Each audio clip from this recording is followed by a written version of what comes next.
बच्चों नमस्कार।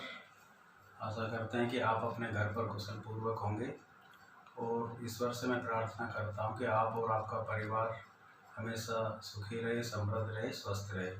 प्यारे बच्चों, जैसा कि आपको विदित है कि आपके यूनिट टेस्ट शुरू होने जा रहे हैं, जो कि 15 जून से शुरू हो रहे हैं। तो इसके लिए मैं आपको बता देना चाहता हूं कि आपका जो कोर्स है वो कंप्लीट हो चुका है और जितने लेसन आपके यूनिट टेस्ट में आएंगे उसके बारे में मैं सिलेबस के बारे में आपको बताना चाहता हूं। आपके पास सिलेबस भी स्कूल की तरफ से आ जाएगा, लेकिन इस वीडियो के माध्यम से भी मैं आपको बता देता हूं कि आपकी पॉलिटिकल बुक के 2 पार्ट है। हर पार्ट से, ईच पार्ट से 6 लेसन आपके आएंगे। 6 लेसन आपके यूनिट टेस्ट में आएंगे, जो 70% कोर्स आपका आएगा। और ये जो आपका पेपर होगा वो 70 मार्क्स का होगा। 70 मार्क्स का नहीं, 50 मार्क्स का होगा। 50 नंबर का 50 मार्क्स के अंक के आपके ये टेस्ट होंगे। तो इसके लिए मैंने आपका जो पहला पार्ट था उसके ऑब्जेक्टिव टाइप के जो सेव क्वेश्चन थे उस बुक के 7 चैप्टर ऑब्जेक्टिव टाइप के कंप्लीट करा चुका हूँ। अब मैं आपकी एग्ज़ाम इस यूनिट की तैयारी करवा रहा हूँ। तो आपका सेकंड जो पार्ट है बुक का जो सेकंड पार्ट है उसका आज हम पहला चैप्टर लेकर चल रहे हैं। और इन क्वेश्चंस को आपको अच्छी तरह से लर्न करना है, क्योंकि आपके जो यूनिट टेस्ट होंगे उसमें लगभग 15 से 20 क्वेश्चन आपके ऑब्जेक्टिव टाइप आएंगे। तो ये ऑब्जेक्टिव टाइप जो क्वेश्चन है 7 लेसन के मैं आपको करा चुका हूँ। आज दूसरी बुक है जो आपकी पार्ट बी है, उसका फर्स्ट लेसन है politics in India since independence. इसके बारे में हम आपको बताएंगे, इसके ऑब्जेक्टिव टाइप क्वेश्चंस क्या है। तो शुरू करते हैं। तो ऑन द मिडनाइट ऑफ 15 अगस्त, 14 और 15 अगस्त की मध्य रात्रि को who had address A special session of constituent assembly, वह कौन व्यक्ति था जिन्होंने 14-15 अगस्त को संविधान सभा के विशेष सत्र को संबोधित किया। 14 और 15 अगस्त को संविधान सभा के विशेष सत्र को संबोधित किया, वो व्यक्ति थे Pandit Jawaharlal Nehru. Next question, expected meeting with destiny. देखिए, नियति के साथ साक्षात्कार, ध्यान दीजिए। एक्सपेक्टेड मीटिंग विद डेस्टिनी, नियति के साथ साक्षात्कार। Named address is related with whom, ये जो नियति के साथ साक्षात्कार जो नाम दिया गया है वो किस व्यक्ति ने दिया, तो वो भी व्यक्ति थे Pandit Jawaharlal Nehru. Next question, which challenges were faced by India after independence.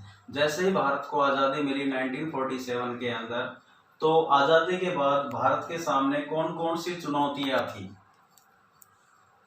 तो वो चुनौती थी एडजस्टमेंट एंड यूनिटी, पूरे देश के अंदर एकता स्थापित करने की, सेटिंग अप डेमोक्रेसी, लोकतंत्र की स्थापना करने की, और डेवलपमेंट और देश का विकास कैसे किया जाए। ये सारी प्रॉब्लम्स या चुनौतियां आज़ादी के बाद भारत के सामने थी। Next question, which ideals were to be establish in India by Pandit Nehru. Pandit Nehru के द्वारा कौन कौन से आदर्श स्थापित किए गए, ध्यान दीजिए। Which ideals were to be establish in India by Pandit Nehru, Pandit Nehru के द्वारा कौन कौन से आदर्शों की स्थापना की गई, और वो थे सोशलिज्म एंड सेकुलरिज्म, एक समाजवाद, दूसरा धर्मनिरपेक्ष। ये जो देन है वो पंडित जवाहरलाल नेहरू की है। नेक्स्ट क्वेश्चन है, the population of India before division were, जब भारत का विभाजन हुआ तो भारत के विभाजन से पहले भारत की जनसंख्या कितनी थी, वो थी लगभग 40 करोड़, 40 करोड़। नेक्स्ट है, आफ्टर पार्टीशन फॉलोइंग प्रॉब्लम्स वर एमर्ज्ड।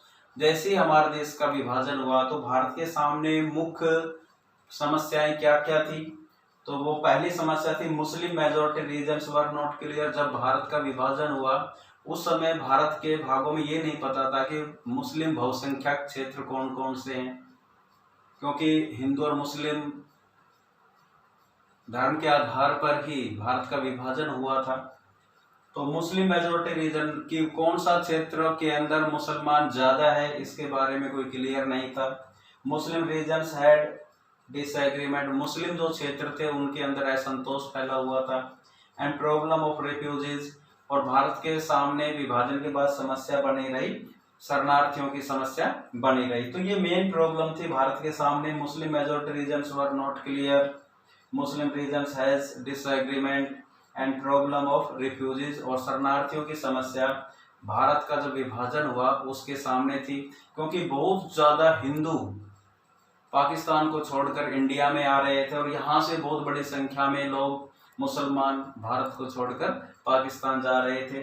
तो ये रिफ्यूजीज की समस्या विभाजन के बाद भारत के सामने रही। अगला जो क्वेश्चन हम आपको बताने जा रहे हैं, जो लेसन है politics in India since independent, स्वतंत्र भारत में राजनीति के बारे में जो अगला क्वेश्चन है वो क्वेश्चन है which was the biggest problem in 1947 for India after partition. ध्यान दीजिए, जब भारत का विभाजन हुआ 1947 के अंदर, तो सबसे बड़ी समस्या भारत के सामने कौन सी थी? Which was the biggest problem, मतलब भारत के सामने सबसे बड़ी प्रॉब्लम कौन सी थी जब 1947 में भारत का विभाजन हुआ? तो सबसे बड़ी प्रॉब्लम थी नेशनल इंटीग्रिटी की, राष्ट्रीय एकता की समस्या सबसे बड़ी प्रॉब्लम थी। क्योंकि छोटे छोटे जो राज्य थे अलग अलग रियासतों में बटे हुए थे। अंग्रेज जब भारत का विभाजन हुआ तो ब्रिटिशर्स जो ये प्रोविंशियली जो स्टेट थे उसको ये अधिकार देकर गए थे कि वो चाहे तो पाकिस्तान में विलय हो सकते हैं और चाहे तो भारत के साथ रह सकते हैं या वो स्वतंत्र भी रह सकते हैं। तो इस कारण से वो जो छोटे छोटे राज्य था उनको भारत में विलय की प्रॉब्लम सबसे बड़ी प्रॉब्लम थी कि किस तरह से उन छोटे छोटे राज्यों को भारत में शामिल किया जाए। नेशनल इंटीग्रिटी, राष्ट्रीय एकता की समस्या सबसे बड़ी समस्या थी। Next question, problem emerging out of population. देखो, जनसंख्या जब बढ़ती है तो सबसे बड़ी प्रॉब्लम क्या होती है? Problem emerging out of population, जनसंख्या से सबसे बड़ी प्रॉब्लम क्या होती है? प्रॉब्लम ऑफ ज्योग्राफिकल डिस्टेंस, से भौगोलिक दूरियां बढ़ जाती है। नॉन मुस्लिम माइनॉरिटी प्रॉब्लम, मुस्लिम अल्पसंख्यकों की प्रॉब्लम हो जाती है। एंड प्रॉब्लम ऑफ रेफ्यूजी, शरणार्थियों की समस्या हो जाती है। तो ये जो प्रॉब्लम आई थी वो जिस तरह से भारत और पाकिस्तान के अंदर जनसंख्या या भारत के दो टुकड़े हो गए थे, भारत और पाकिस्तान, तो उस समय भारत के सामने ये प्रॉब्लम आई थी। नेक्स्ट है, what was the number of provincial state in India at the time of partition. ध्यान दीजिए, भारत का जब विभाजन हुआ था तो उस समय भारत के अंदर कितने प्रोविंशियल स्टेट थे, कितनी रियासतें थी? टोटल रियासत कितनी थी भारत के अंदर? तो वो थी 565 रियासत भारत के अंदर थी। नेक्स्ट है, who played an important role in the merging of small states of India. Bharat के अंदर ये छोटे छोटे राज्यों को शामिल करने में महत्वपूर्ण भूमिका किस व्यक्ति की? मतलब ये छोटे छोटे जो राज्य थे उसको भारत में विलय जो किया था वो किस व्यक्ति ने किया? महत्वपूर्ण रोल किस व्यक्ति का था? तो वो व्यक्ति थे सरदार वल्लभ भाई पटेल। सरदार वल्लभ भाई पटेल ने 565 जो प्रोविंशियल स्टेट्स थे उनको भारत में विलय किया, उसको महत्वपूर्ण रोल प्ले किया। नेक्स्ट है, when was inquisition of Junagadh done. Junagadh का अधिग्रहण कब किया? जूनागढ़ भी एक प्रोविंशियल स्टेट थे, एक रियासत थी, तो उसको भारत में विलय कब किया गया?